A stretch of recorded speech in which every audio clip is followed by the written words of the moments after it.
Bibi sangat hebat, mampu berbicara dengan orang yang akan meninggal. Membantu mereka mewujudkan keinginan, mengantar ke dunia surga. Oleh karena itu disebut Xiangu. Sebuah gadis yang menggantung nyawanya dikirim dari desa sebelah. Setelah menyerap esensi matahari dan bulan, tiba-tiba, bayangan jiwa melayang keluar dari tubuh dan berlari.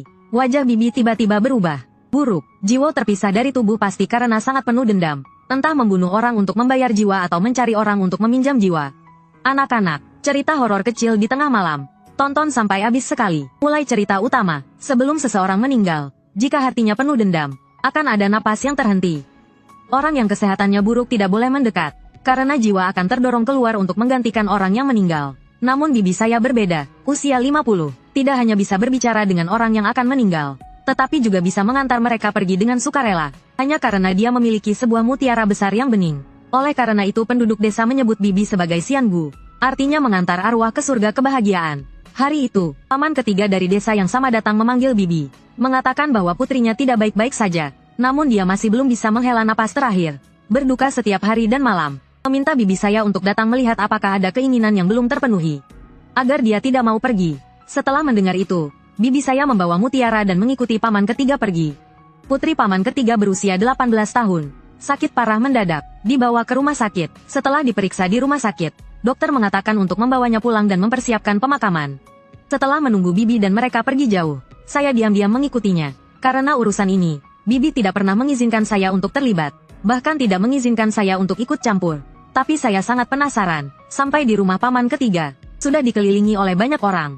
Saya melihat bibi mengangkat mutiara dan menghadap gadis yang terbaring di ranjang bergumam. Setelah beberapa saat, bibi keluar. Paman ketiga maju. Xiangu, apa yang ingin dikatakan? Bibi melihat paman ketiga dengan dingin. Langsung menuju pintu utama gedung misteri.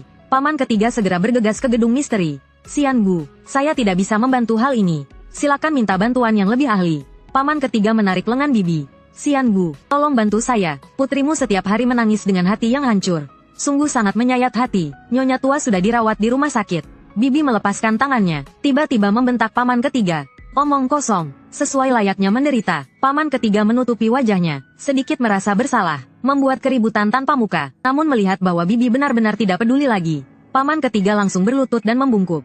Bibi menegur dengan keras, putrimu jelas-jelas minum racun, namun kamu mengatakan bahwa dia terkena penyakit mendadak. Saat meninggal, kamu memilih untuk menguburkannya di rumah Wang Laohan. Wang Laohan semasa hidup adalah preman dan perawakan nakal. Apakah kamu menguburkan putrimu di sana untuk mengatur pernikahan hantu baginya? Wajah paman ketiga tiba-tiba menjadi pucat. Bingung berkata, pokoknya sudah mati. Di mana saja tidak peduli. Saya membesarkannya selama 18 tahun. Sudah waktunya berbakti kepada orang tua. Selain itu, saya menerima uang dari anak Wang Laohan. Bibi marah dan berkata, kamu benar-benar tamak uang. Kamu bahkan berani mengambil uang ini. Tak takut mendapatkan kutukan dari langit. Pemakaman tidak berjalan lancar. Putrimu tidak bisa pergi. Setelah bibi selesai berbicara, dia bersiap untuk pergi, tapi pandangannya menyapu ke arah saya sebentar. Saya cepat-cepat menyembunyikan diri, namun tetap ditemukan oleh bibi yang tajam matanya. Dia mendekat, menarik telingaku, dan membawa pulang. Sesampainya di rumah, dia mulai memarahi saya. Xiao Lianer, sudah berapa kali saya bilang, kesibukan orang mati mengurangi kesedihan. Mengapa kamu tidak mendengarkan? Saya menutup telinga dan mengusapnya. Tarikan tadi sangat sakit, berbisik pelan. Begitu banyak orang yang ikut meramaikan. Aku pergi melihat apa yang terjadi. Bibi yang marah kembali untuk menarik telingaku lagi. Gadis itu sebenarnya memiliki aura gelap yang kuat. Orang yang akan mati itu memiliki aura gelap yang lebih kuat. Jika seseorang memiliki dendam yang sangat besar, menolak untuk merasuki kamu, nyawamu akan berakhir. Aku tersenyum dan bercanda. Aku punya lambang kayu persik dan batu giok dari bibi. Aku tidak takut. Bibi melirikku dengan sinis. Tidak lagi memperhatikanku. Aku segera bertanya, Bibi, putri paman ketiga bukankah terkena penyakit mendadak? Mengapa sekarang jadi minum racun pestisida? Bibi sambil mengusap mutiara berkata, gadis kecil itu muntah darah. Kasur pun ternoda darah. Aroma pestisida memenuhi seluruh rumah.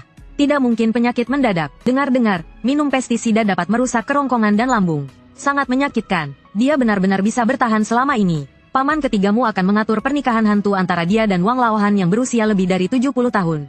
Setelah ini dijalankan, masalah ini akan selesai. Bagaimana dia bisa bersedia mengatur pernikahan hantu? Hanya akan mengikatnya untuk kehidupan berikutnya. Dia hanya bisa hidup bersama Wang Laohan. Bertemu dengan ayah seperti ini, benar-benar membuat orang merasa bersalah. Kemudian, paman ketiga dianiaya tanpa bisa berbuat apa-apa. Berulang kali datang mencari bibi. Semua ditolak oleh bibi. Paman ketiga hanya bisa mengembalikan uang dari anak Wang Laohan. memberi putrinya sebidang makam baru. Tak lama kemudian, putrinya pergi. Nama Bibi Jin Time tersebar dengan meriah. Bahkan orang dari sebelah datang untuk mengundang. Bibi sudah keluar beberapa hari dan belum kembali. Aku bosan, bangun pagi untuk berolahraga di gunung. Saat aku hampir pulang pada siang hari, menemukan beberapa orang berkumpul di depan pintu rumah. Aku mendekat untuk melihat, hanya melihat beberapa orang berkumpul di sekitar papan kayu. Di atasnya terbaring seorang gadis muda. Rambutnya berantakan, wajahnya kotor, mata-matanya kosong, terlihat seperti jiwa tak lama lagi. Membawa orang yang hampir mati ke depan pintu rumahku. Benar-benar membuat marah. Aku berkata dengan tidak puas. Kalian siapa? Kenapa kalian membawa orang ke depan pintu rumahku? Salah satu pria parubaya yang botak melihatku. Dengan cepat maju ke depan. Nona, apakah ini rumah Xiangu? Aku memandang dia dari atas ke bawah. Mendung, tinggi dan kekar. Pipi wajahnya kurus. Wajahnya tajam dan sinis. Kalian datang untuk apa? Saat itu kami datang untuk meminta bantuan Xiangu. Aku melihat gadis di papan kayu itu sejenak. Bibi tidak ada di rumah. Tunggu sampai dia kembali. Aku akan memberitahunya. Kalian pulang dulu. Pria botak itu tampak tidak senang. Kami datang dari jauh. Tidak akan pergi sebelum bertemu Xiangu. Dengan itu mereka mencari tempat duduk. Beberapa orang tidak peduli lagi dengan gadis itu. Aku jadi panik. Bibi benar-benar tidak ada di rumah. Menunggu tidak ada gunanya. Pria botak itu tidak memperhatikanku lagi. Aku menapak kakinya. Pokoknya Bibi tidak ada di rumah. Jika mereka mau menunggu, silakan menunggu. Tapi sampai siang hari, mereka masih belum pergi. Gadis di papan kayu itu ditempatkan di tanah. Disinai matahari terik, pria-pria itu akhirnya menemukan tempat yang teduh untuk bermain kartu. Saya keluar untuk mengejar mereka. Bibi saya benar-benar tidak di rumah. Saya sudah berdoa selama beberapa hari agar dia bisa kembali. Kalian hanya membuang waktu di sini sia-sia. Dan masih menderita hidup-hidupnya. Pria botak itu melirikku sekali lagi namun tetap tidak memperhatikanku.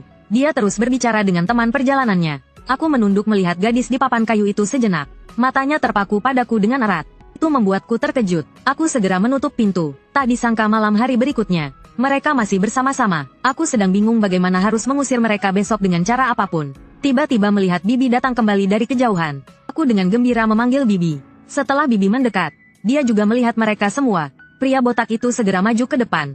Apakah kamu Xiangu? Bibi mengangguk. Apakah kalian ingin bicara denganku? Dia menunjuk pada gadis di papan kayu dan berkata, istri saya, wanita bajingan ini. Hanya tersisa satu napas lagi. Tetapi tidak mati. Matanya menatap orang-orang sepanjang hari membuat mereka merasa gelisah. Di rumah juga terlalu dingin untuk ditunggu. Mereka ingin melihatmu. Aku terkejut menatap pria botak itu. Lalu menatap gadis itu lagi. Apa-apaan ini? Mereka berdua adalah pasangan. Aku kira mereka ayah dan putri. Bibi juga menatap gadis di papan kayu itu. Dengan cepat maju dan menutupi mataku. Berkata, maafkan saya tidak bisa menangani ini.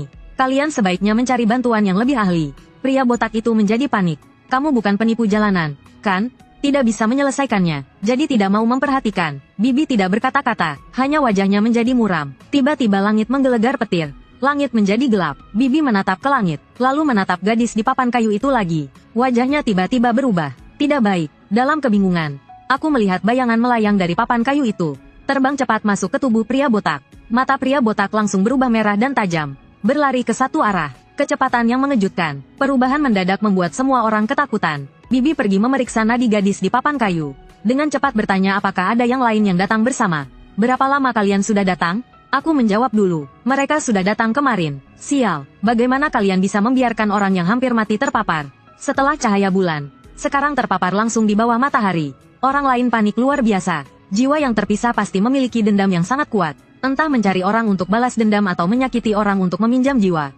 Cepat bawa aku pergi, rumah kalian. Jika tidak, pria itu juga tidak bisa selamat. Gadis ini sudah mati. Cepat angkat kembali untuk pemakaman yang baik. Bibi bahkan belum kembali ke rumah. Pergi bersama orang-orang itu. Aku ragu 2 detik tapi ikut pergi. Sampai di rumah mereka, langit sudah gelap. Angin jahat bertiup datang. Pintu terbuka dan tertutup. Sedikit tidak normal. Semua orang dengan hati-hati mengintip ke sekeliling. Takut melihat sesuatu yang menakutkan. Tiba-tiba, hanya melihat di depan pintu ruang utama. Pria botak itu menepuk leher seorang pria tua. Mengangkatnya tinggi-tinggi. Pria tua itu lidahnya menonjol. Wajahnya pucat dan tanpa warna darah. Tampak seperti akan mati. Bibi melihat situasi itu. Mengeluarkan mutiara dan menunjuk ke pria botak itu. Mengucapkan satu mantra. Pria botak itu langsung terjatuh ke tanah. Pria tua itu menutup lehernya dan berbaring di tanah sambil bernafas keras. Pria botak itu menatap Bibi dengan tatapan yang kejam. Kemudian dia mencoba untuk melarikan diri. Namun, Bibi yang memegang mutiara dan mengucapkan mantra lagi, menunjuk padanya. Dia terjepit di tempat itu. Pria botak itu berkata dengan garang, "Mengapa kalian menghentikan aku untuk membalas dendam? Buka matamu dan lihatlah." Apa hewan buas yang kalian semua? Bibi berkata, kebaikan dan kejahatan pada akhirnya akan mendapatkan balasannya. Kamu sudah mati, peristiwa masa lalu harus dilepaskan. Cepat bereinkarnasi, jika sekarang menciptakan kutukan, ke dunia bawah, namun harus dibayar kembali. Mengapa aku harus melepaskan? Aku ingin mereka mati tanpa tempat peristirahatan. Bahkan jika aku masuk neraka, aku juga akan mengajak mereka untuk menemani. Ternyata gadis itu bernama Xiao Fang. Baru saja diterima di universitas unggulan. Selama liburan, dia menjalin hubungan cinta. Namun mengakhiri hidupnya, Xiao Fang mengikuti pacarnya kembali ke kampung halaman untuk membahas pernikahan. Namun pacarnya memiliki tujuan lain. Mereka secara lahiriah menjalani hubungan cinta. Sebenarnya untuk paman, yaitu pria botak itu mencari istri.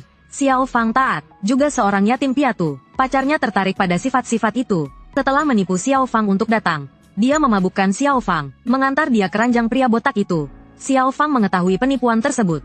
Berpikir siang dan malam untuk melarikan diri. Namun setiap kali dia tertangkap dan dihukum. Kemudian, ayah pria botak itu, adalah pria tua itu, melihat Xiao Fang tampak muda dan cantik. Maka dia berulang kali memperkosa Xiao Fang, memukuli Xiao Fang, hingga Xiao Fang secara mental hancur. Melihat Xiao Fang berubah menjadi orang bodoh, pria tua itu kemudian membujuk pria botak untuk membiarkan Xiao Fang menerima uang dari pelanggan.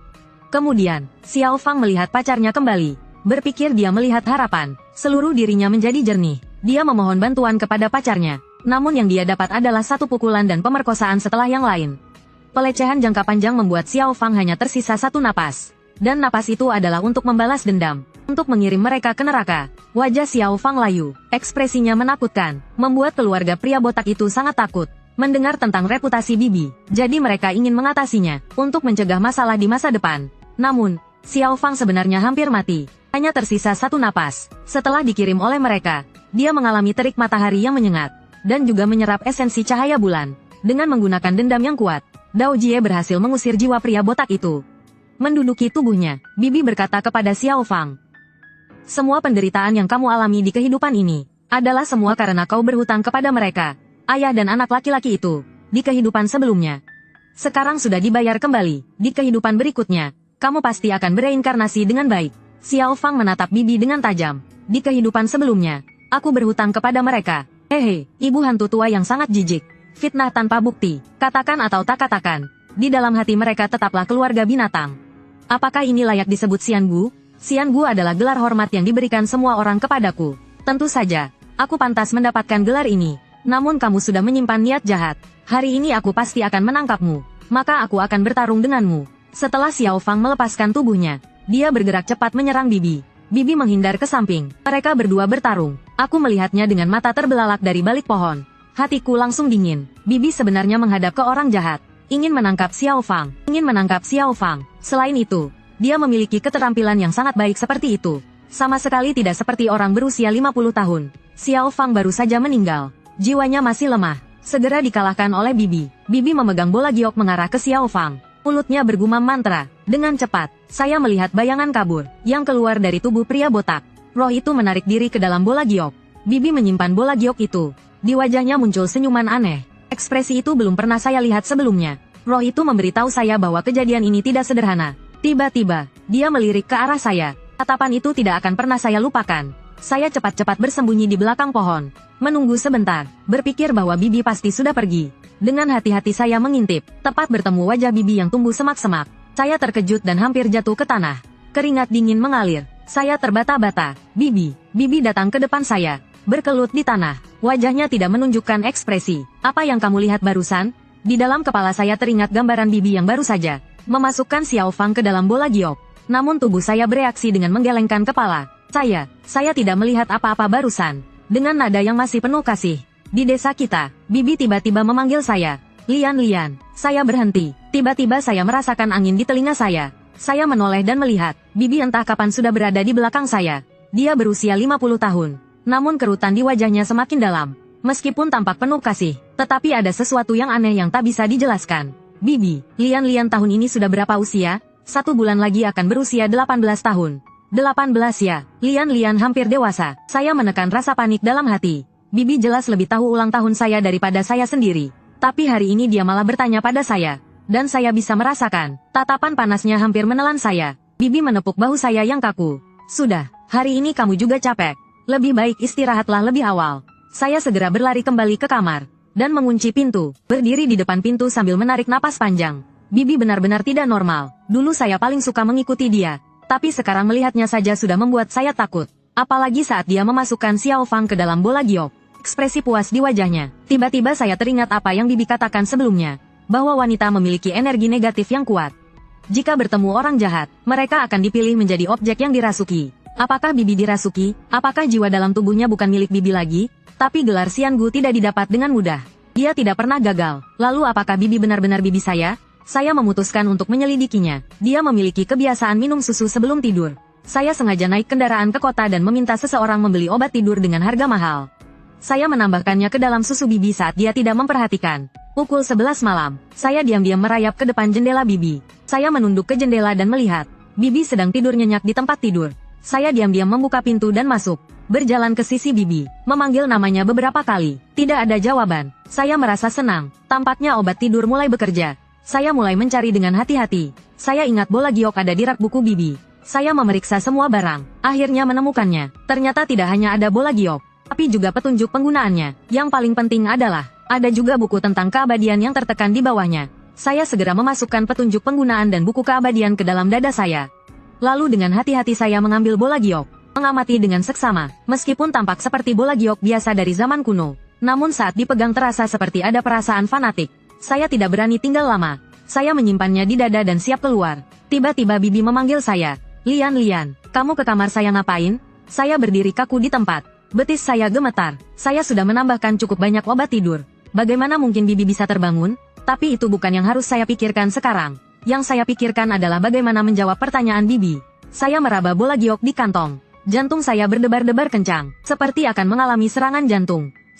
Tadi malam saya lupa membawa ember kecil. Perut saya sakit ingin buang air besar. Tapi saya takut. Saya ingin memanggil Bibi menemani. Tapi melihat kamu tidur nyenyak, saya tidak tega membangunkanmu. Jadi saya memutuskan untuk pergi sendiri dengan berani. Bibi membuka selimut, bangkit dari tempat tidur, langsung bangun. Malam-malam takut ke toilet sendirian. Saya menarik napas dalam-dalam. Bibi mengenakan pakaian dan berjalan menuju saya. Tiba-tiba menatap saya. Kenapa kamu berkeringat begitu banyak? Saya panik dan buru-buru menekan. Perut saya sangat sakit, tidak bisa ditahan lagi. Setelah itu, saya segera memegang perut dan berlari ke toilet. Saat saya duduk, saya mendengar suara batuk Bibi di luar. Tapi saya sama sekali tidak buang air besar. Tidak bisa keluar, namun saya takut Bibi curiga. Saya berusaha sekuat tenaga dan mengeluarkan 3 kentut keras.